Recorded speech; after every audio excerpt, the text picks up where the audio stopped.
सर्वज्ञ श्री चक्रधर स्वामी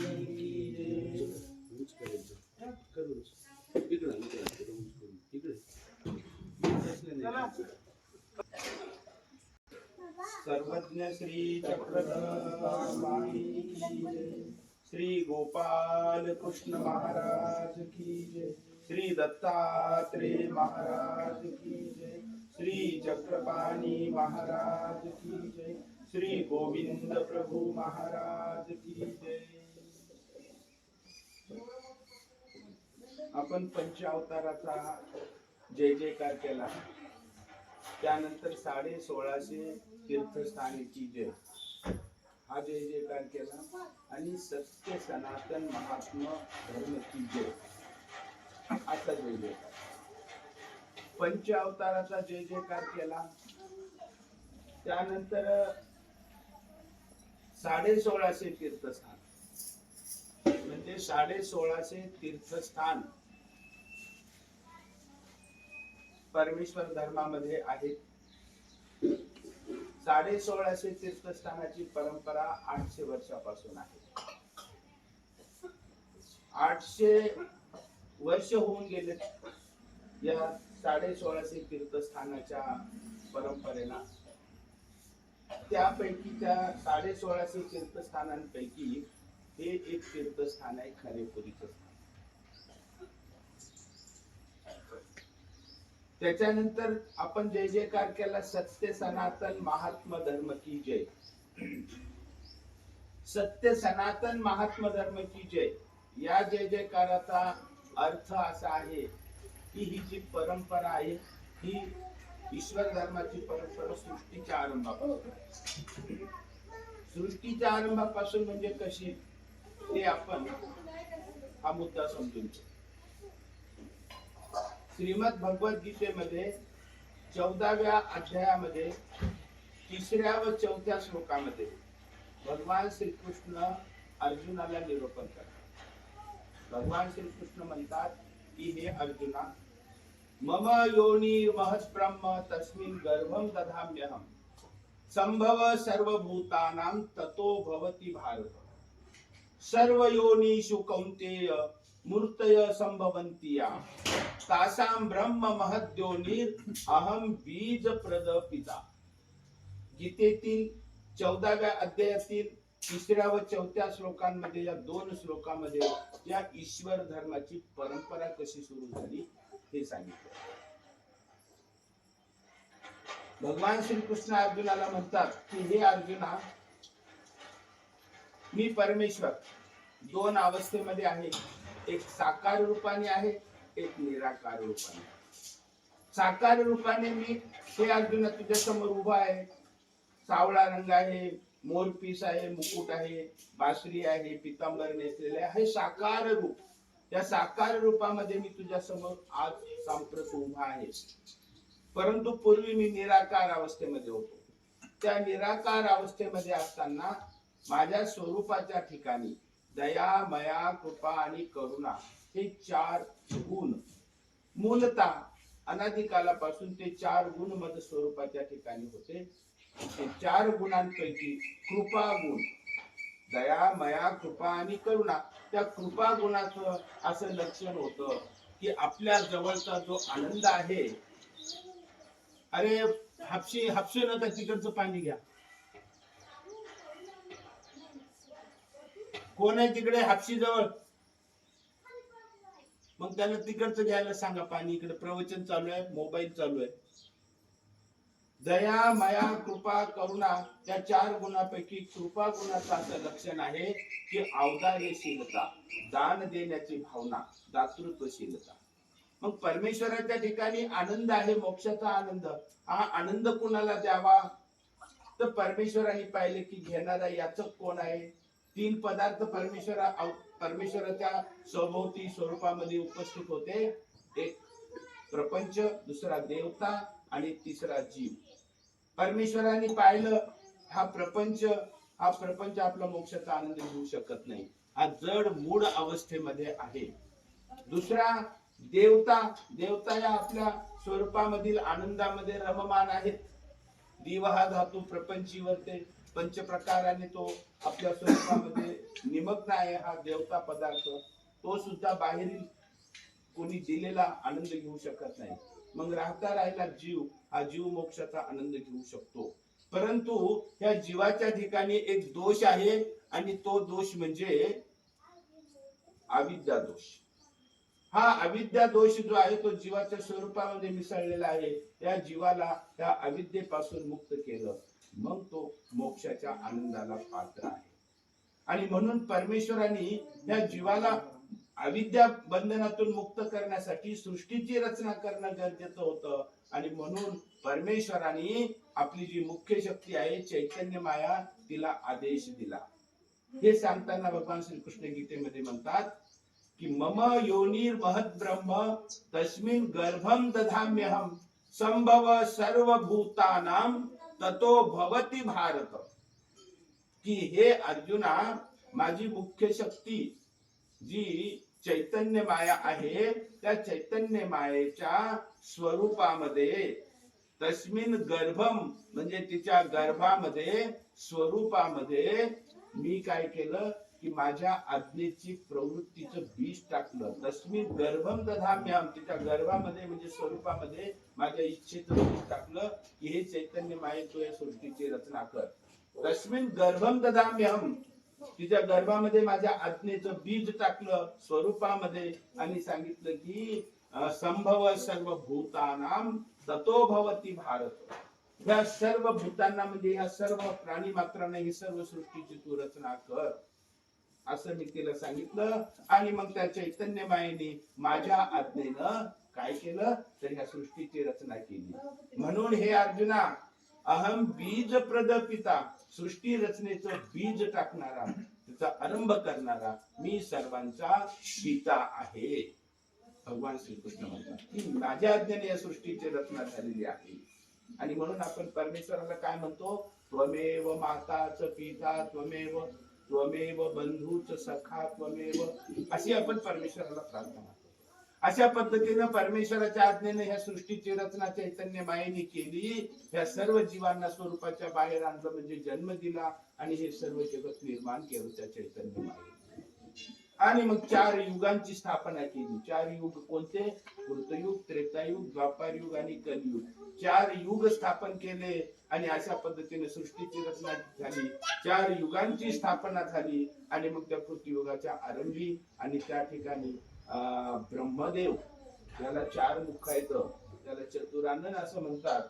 ते ब्रह्मदेव कमल पुष्पावरती बसलेले असताना आणि त्या ब्रह्माला मानसपुत्र म्हणून 4 पुत्र उत्पन्न झाले. त्या 4 पुत्रांचं नाव होतं सनक, सनकादिक, सनंदन आणि सनातन. आणि हे 4 पुत्र ब्रह्माच्या समोर उभे राहिले आणि म्हणाले आम्हाला ज्ञान सांगा. आणि त्या ठिकाणी त्या ब्रह्मदेवतेनं 4 वेदांचं ज्ञान तिथे निरूपण केलं. सामवेद, ऋग्वेद, यजुर्वेद आणि अथर्ववेद हे 4 वेद त्या ठिकाणी निरूपण केले आणि त्या ठिकाणी देवता धर्माची स्थापना केली. वेद त्रिगुणात्मक आहेत, देवता त्रिगुणात्मक आहेत. वेदामध्ये देवतांच्या कर्मकांडाचं, भक्ती मार्गाचं वर्णन आलेलं आहे आणि असे वेद त्या ठिकाणी निरूपण करून आणि ब्रह्माने त्या ठिकाणी देवता धर्माची स्थापना केली. पुन्हा 4 वर्ण सुद्धा ब्रह्माने स्थापन केले असं एका धर्मशास्त्रामध्ये सांगितलेलं आहे. देवता शास्त्रामध्ये की मुखातून ब्राह्मण, छातीतून क्षत्रिय, जांघेतून वैश्य आणि पायातून शूद्र असे 4 वर्ण तिथं ब्रह्माने स्थापन केले असं सुद्धा एका देवता शास्त्रामध्ये सांगितलेलं आहे. अशा पद्धतीने तर ब्रह्माने देवता धर्माची स्थापना केली. त्या धर्माचं नाव होतं सनातन धर्म. कारण सनक, सनकादिक, सनंदन आणि सनातन हे 4 ऋषी आणि त्याच्यामध्ये सनातन ऋषीचं नाव त्या धर्माला पडलं. नाव काय पडलं त्या देवता धर्माला? सनातन धर्म. आणि त्या धर्माचं ते कृतयुगामधलं नाव, आजचं नाव आहे त्या धर्माचं हिंदू धर्म. 4 वेद आणि 4 वर्ण अशा पद्धतीने ब्रह्माने निरूपण केलं, धर्माची स्थापना केली. आणि त्या धर्माचं निरूपण ऐकणारे सनकादिक यांनी त्या वेदांचा अभ्यास केला आणि अभ्यास करत असताना त्यांना 3 प्रश्न निर्माण झाले. पहिला प्रश्न, या सृष्टीची रचना कोणी केली? दुसरा प्रश्न, जीवाला अविद्या बंधनातून सोडविणारा कोण?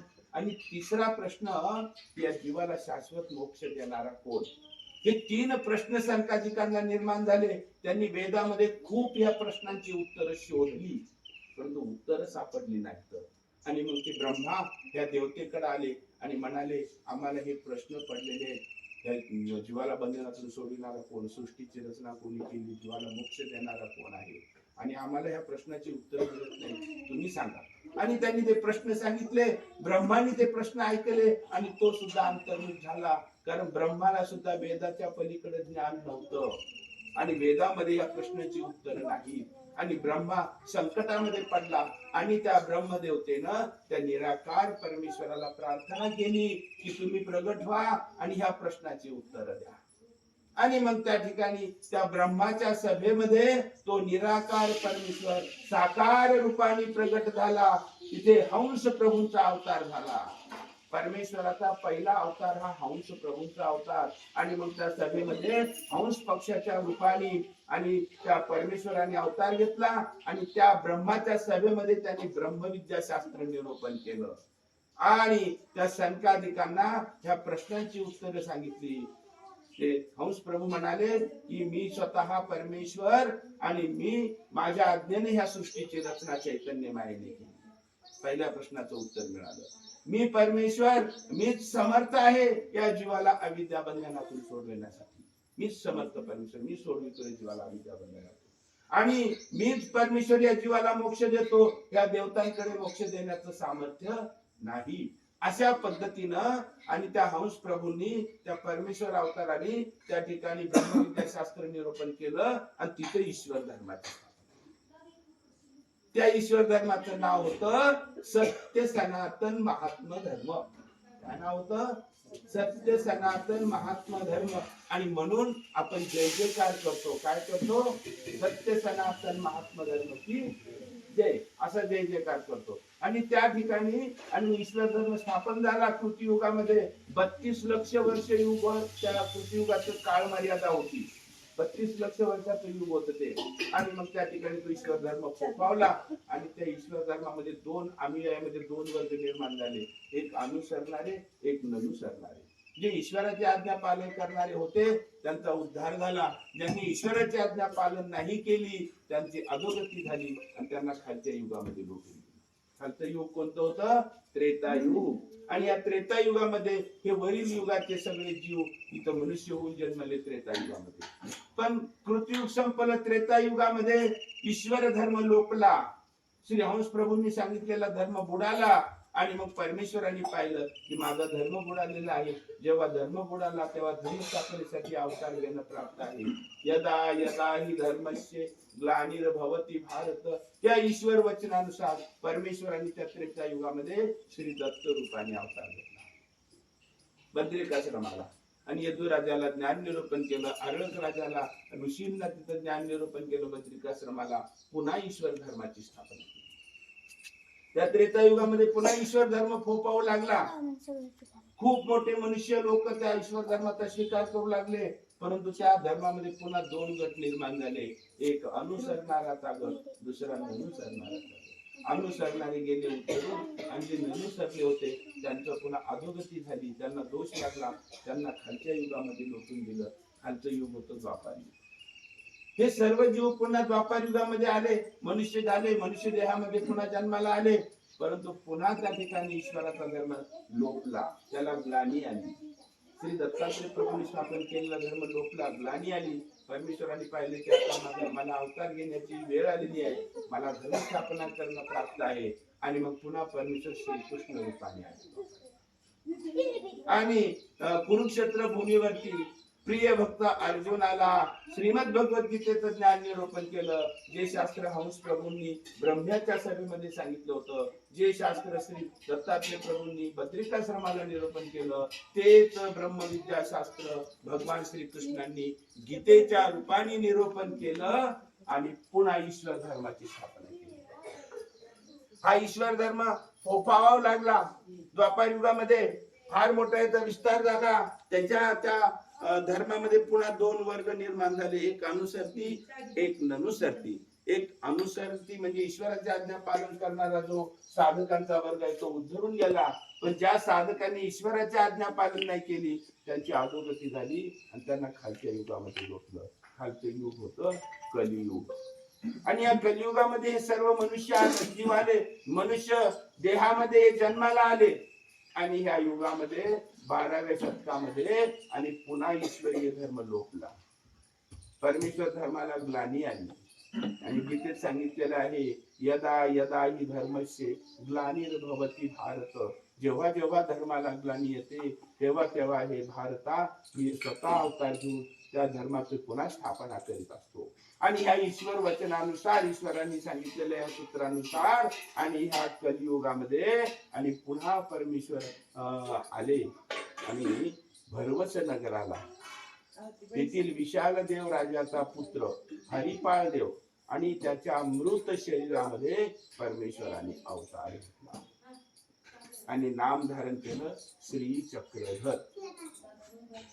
आता ह्या कलियुगामध्ये कृतयुगामधून, त्रेतायुगामधून, द्वापार युगामधून जे जीव परमेश्वराची आज्ञा भंग करून अविधीचं आचरण करून आणि जे जीव अधमती, अधरती, अधगती या मतित्रयामुळे, दोषांमुळे या कलियुगामध्ये जन्माला आलेले होते, सर्व दोषांनी भरलेले होते आणि अशा या जीवांचा उद्धार करायचं परमेश्वरांनी स्वीकारलं.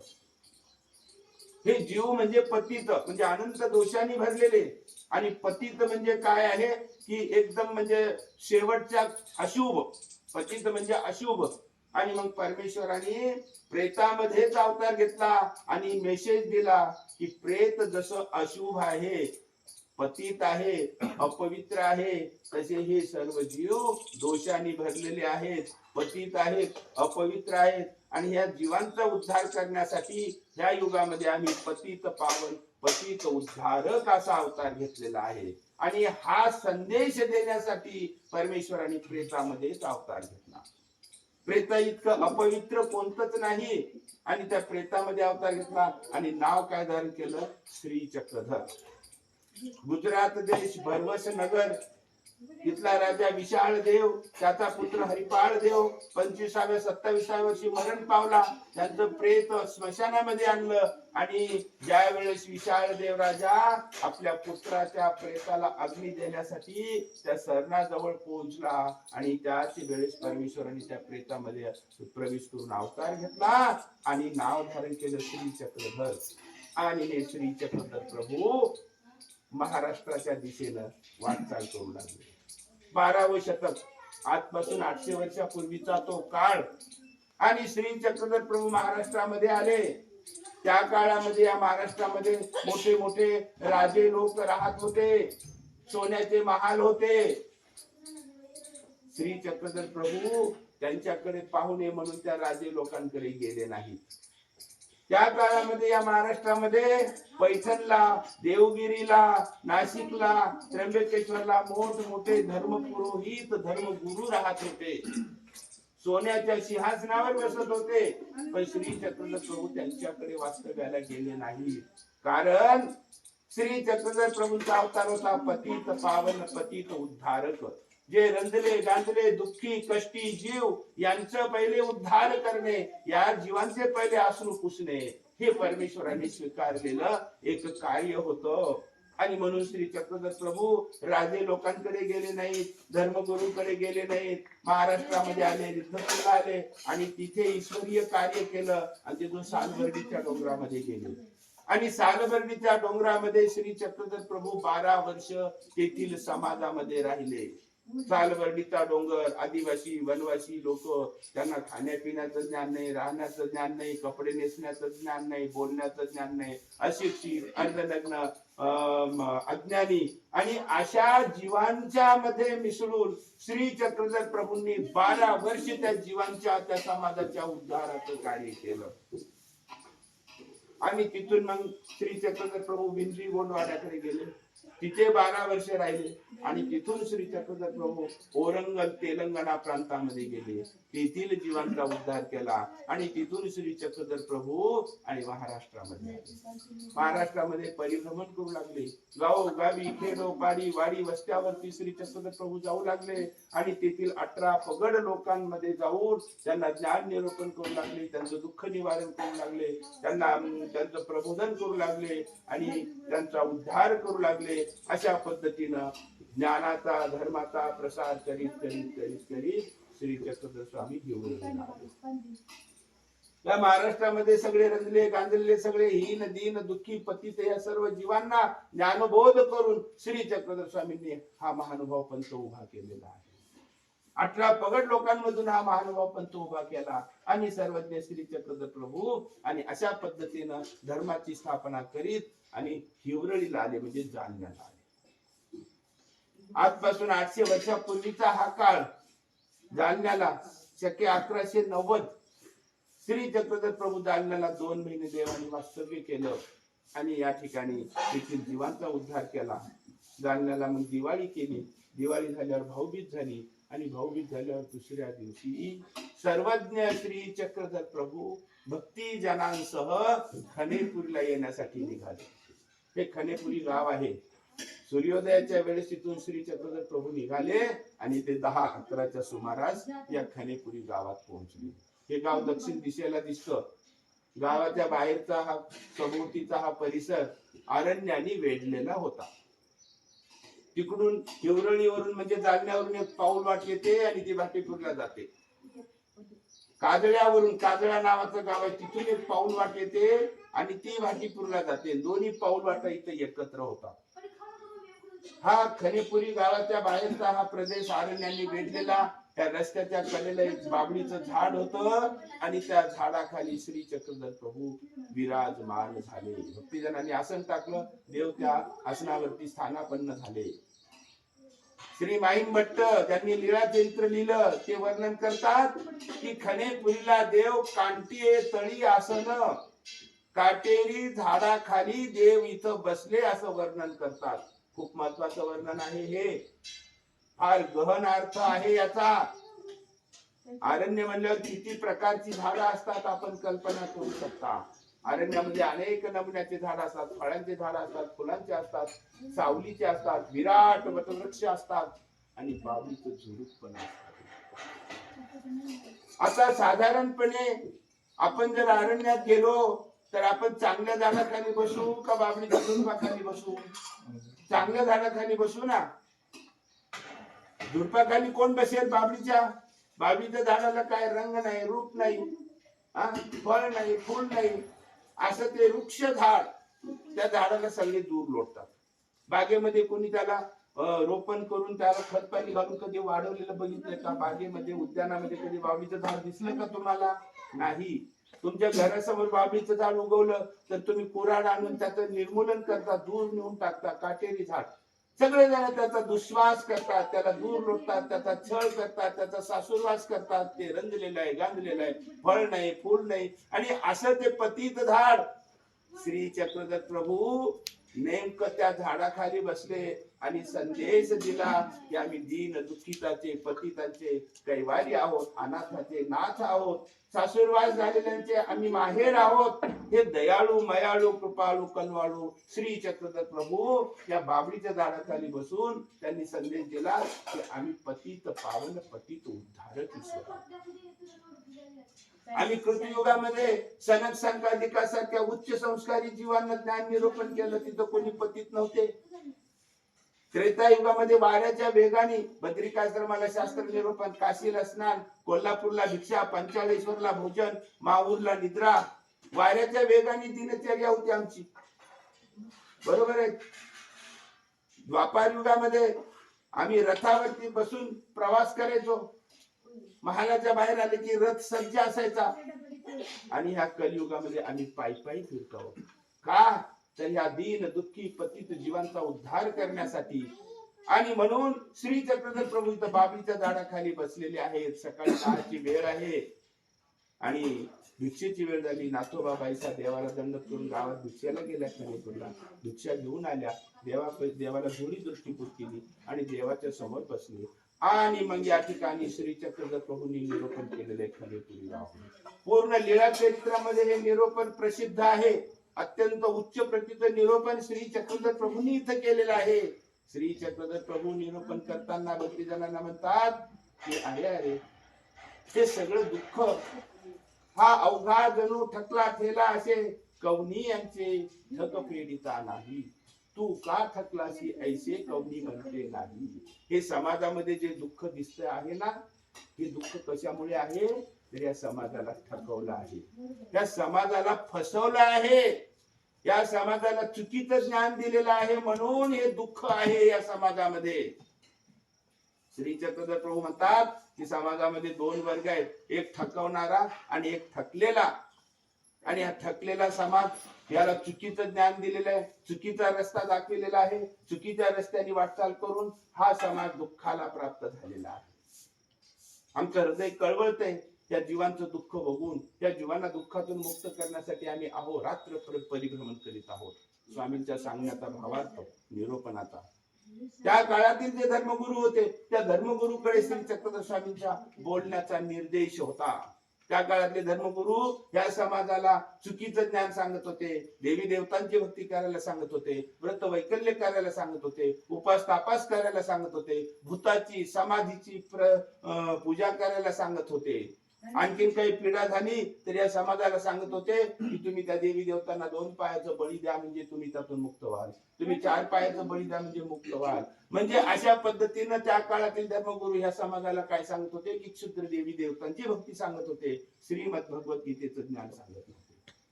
दुसरी गोष्ट त्या समाजाला काय सांगत होते की पती मेला की सती जा.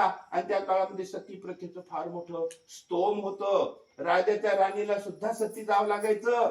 आणि अशा पद्धतीने इतकं वर्चस्व होतं त्या धर्मगुरूंच्या सांगण्याचं. आणि श्री चक्रधर स्वामी म्हणतात की अरे अरे अरे अरे हा देह म्हणजे काय आहे, हा देह म्हणजे सर्वांचं आश्रयस्थान आहे. 81 कोटी 1.25 लक्ष 9 देवता या देहामध्ये राहतात. मनुष्य देहामध्ये संलग्न राहतं. ह्या देहामध्ये पिंडस्थाच्या रूपाने देवता राहतात, जीव राहतो, सर्वांचं आश्रयस्थान असलेलं. आणि अशा पद्धतीनं हे सती प्रथेमध्ये आणि हे लोक सांगतात की सती जा आणि चांगला देह त्या सरणावरती जाळा. आणि हे किती मोठं पाप आहे.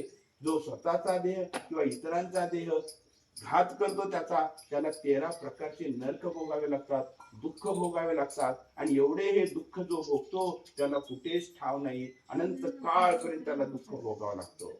आणि असं हे दुःखाकडे लोटण्याचं कार्य त्या काळातील धर्मगुरू सांगतात.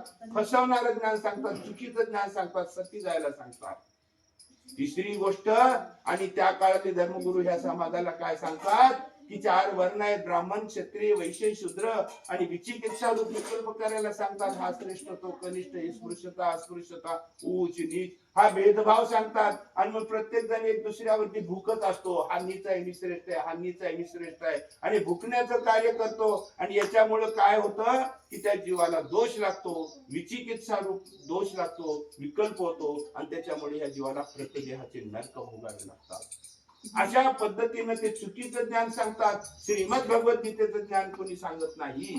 आणि अशा या जीवाला ठकवण्याचं कार्य करून राहिलेत कोण? त्या काळातले धर्मगुरू. आणि आम्ही या जीवाला ब्रह्मविद्या ज्ञान सांगून, यांना श्रीमद भगवद्गीतेचं सार रूप ज्ञान सांगून यांचा उद्धार करण्यासाठी आम्ही परिभ्रमण करीत आहोत. असं स्वामींच्या निरोपणाचा इथं भावार्थ होता. हा अवघा जणू ठकला ठेला असे कवनी यांचे ठग फेडिता नाही. तू का ठकलाशी ऐसे कवनी म्हणते नाही. असं श्री चक्रधर प्रभूंनी इथं निरोपण केलं.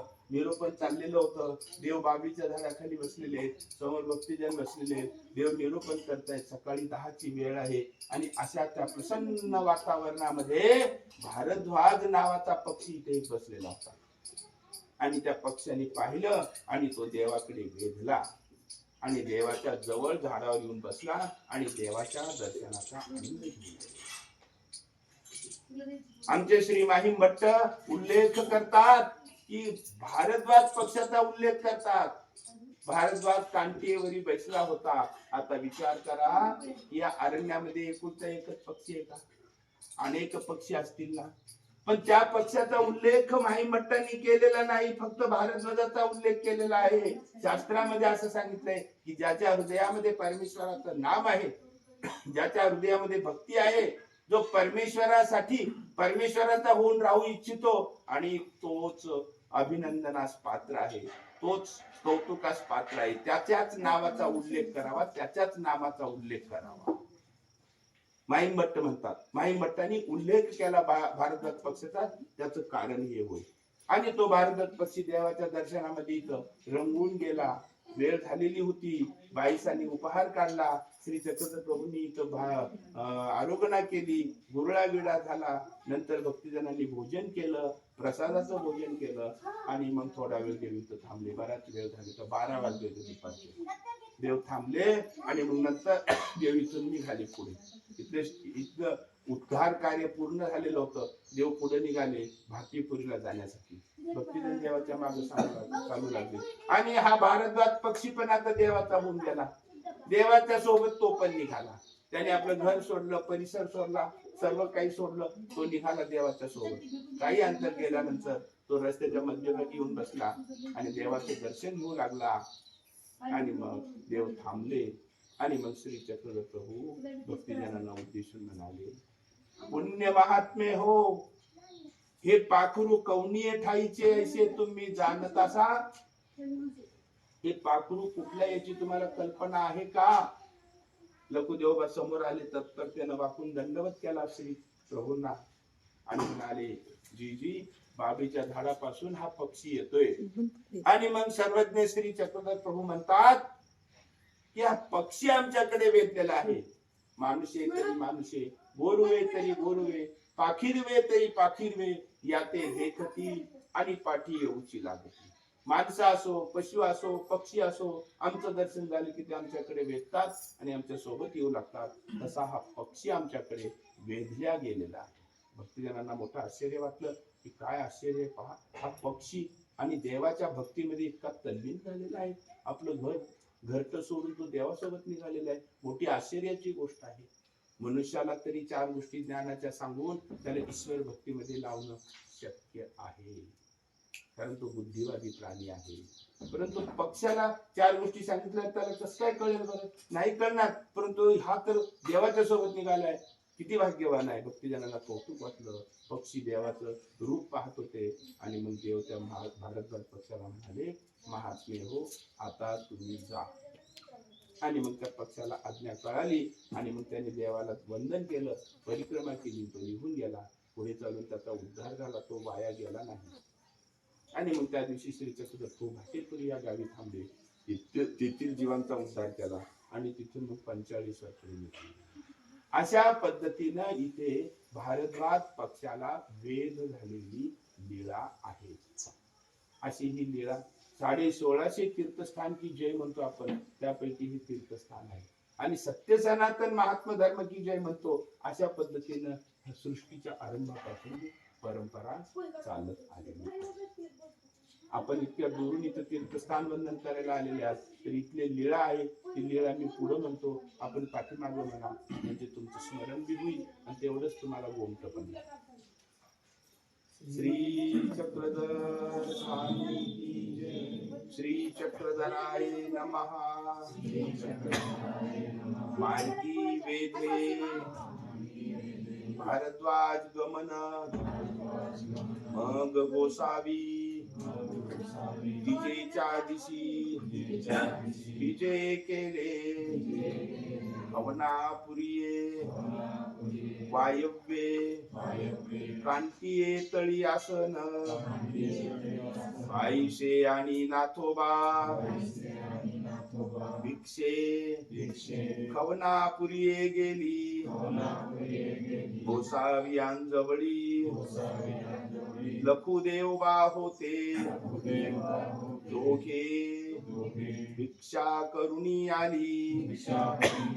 झोडिया दृष्टीपूत केलिया, सर्वज्ञे मनितले पुण्य महात्मे हो. अवघा जणू ठकला ठेला असे गवणीयांचे ठक फेडिता नाही तू का ठकलासी ऐसे कवनी म्हणते नाही जी जी मनोनी उगेची होते मग ते कोणी गोसावी विजय केले भारद्वाज कांतीयेवरी बैसला होता